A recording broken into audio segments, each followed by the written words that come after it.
Okay, so I've got an obsession about metadata, and I always like to do presentations that are really, really visual. You may have noticed a cute polar bear earlier. I thought, how do I illustrate metadata? So I put metadata into Google image search, and that's what it brought back. Is that not the dullest set of images you've ever seen returned by an image search engine? So metadata is definitely not sexy, but it's very, very powerful. And now it's something that I think is even more embarrassing than that. I'm actually going to show you grammar tables for Latin and Greek, because I don't think our metadata is sophisticated enough at the minute. We need to be identifying things about whether the people in a story are active or passive. We don't need to just mark something as having a location. We want to say it's got a location because that event happened here, or because this location was impacted by an event somewhere else. This stuff has to be more sophisticated, and it's kind of like the active-passive voices in Latin and Greek and your accusative tense and all those terrible things I remember actually not learning terribly well when I was at school, and certainly not learning when I lived in Greece, and I never got anywhere near the Greek grammar. And at the minute, we're doing some really, really interesting things, and as I say, I'm kind of neutral here. I've not got my Guardian hat on, and which means I'm not going to spend the whole presentation having a go at the Telegraph, which is what I'm contractually obliged to do. As I say, and so this example, I'm not specifically having a go at the Daily Mail here. This is just a bit of serendipity that last night, the top story on their Gordon Brown page was a review of a camper van.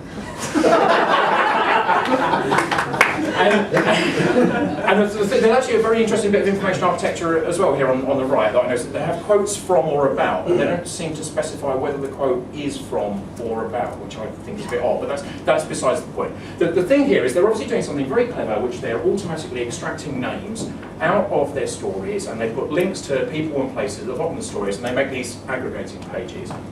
And because, you'll notice, it's in strict reverse chronological order, half hour after they filed a story about what Gordon Brown had actually said at the GA, someone filed their camper van review that kind of opens up with, because of the evil Scottish Gordon Brown and his pension thieving and stealth taxis, you're all going to have to go on holiday in caravans this year. And reverse chronological order now means that that is the most important and prominent story about Gordon Brown. It's not really about Gordon Brown at all. And so that's the thing that I think we need to think more carefully about the type and style of metadata that we're applying to our content. Coming up, this is my favourite picture to use in PowerPoint. Pretty much I start any presentation by sticking this slide in and then working about how the rest of the presentation fits around it. These are some old deers in a library in, it looks like the 1600s or something, before the invention of photography. It's actually an etching or something. But we used to have librarians. I know this will surprise people, but news organisations used to have librarians. I think probably the BBC is one of the few that still has them, and the Guardian still has 2 or 3 of them. And the thing that librarians do is they manage and curate your content. And we do a lot of things where we have these wonderful content management systems that we use. We don't actually do much of the managing. We use them as content creation systems. It's all about publishing stuff as quickly as possible and then displaying it in reverse chronological order. And the media librarians used to keep clipping files, and they would reevaluate what was the important clippings in there, and did this turn out to be a significant quote? And that kind of information would be curated. And we're not doing that anymore. This is a picture of our reading room in King's Place in our office. So we still have a library room with actual books in it. There are computers in there, but there are actual books there. And that's Richard, our top librarian archive guy. And he's chair of the Association of UK Media Librarians. And this week they had a meeting where they basically agreed to wind themselves up because there are no longer enough media librarians to make it worthwhile having an association for them. And I just think at a time when we're creating more content than we've ever done before, we're getting less and less people to look after it, curate it, annotate it, and make it make sense for the future. Now, I've spent years banging on about a thing called user-centered design, where you actually look at how people are going to use a product and try and design it to meet their needs. And I kind of end up feeling that at the minute I need to be advocating something called journalism-centered design. And the M is important. It's journalism-centered design, not journalist-centered design. If you have journalist-centered design, you'll end up with this, which is the brilliant thing that the genius that is Matthew Somerville made at the Guardian's Hack Day, which is an entire version of the Guardian's website where everything is written by Charlie Brooker. And at the time, Emily Bell said, do not let any of the journalists see that this is actually possible. And so I'm not suggesting journalist-centered design, journalism-centered design. I'm thinking a lot about the kind of tools that we use. And so a friend of mine, an information architect called Ian Fenn, has done a lot of work with call center interface design. And he says that if he builds an interface and it causes a delay of 2 seconds in answering a call, he can stand at the front of the call center and watch 50 people struggling with hundreds of calls a day, adding that 2 seconds every time, and over the course of a year it adds up to a huge loss of productivity. And I don't know that we do that adequately enough with our content management systems. And we also do something that's really, really odd with our journalists. So you know that the information you need if you're doing live gig reviews and covering music is very different from being a financial journalist. But the chances are, we sit them down in front of exactly the same content management system screen. And if you want to add new features to it, you have to add new features for everyone. And so I start having this dream of small CMS pieces loosely joined. And I think of things like Grease Monkey scripts. So if you're the financial journalist, why can't you press a button that goes through your copy and takes every 3 and 4 letter word and checks whether they're all capitals and then looks for the corresponding stop value and then adds that link in automatically. And a computer will do that really, really quickly. The journalist doesn't have time to do it.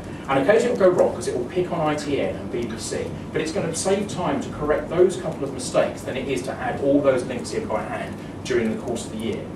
We do all really clever things when people log on to networks. We identify them, what computer they're sitting at. Why don't we do things like automatically add live bookmarks of their own RSS feed to their own browser when they're sitting at their desk, so that within a touch of a button they can just see everything they've published over the last week?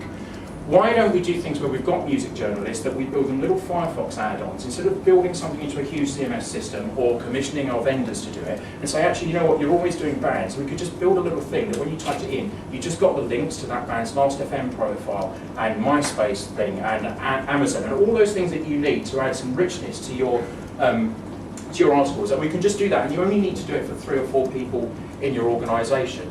Why don't we do a lot of, I never search for torrents, by the way. And I do search my own site a lot.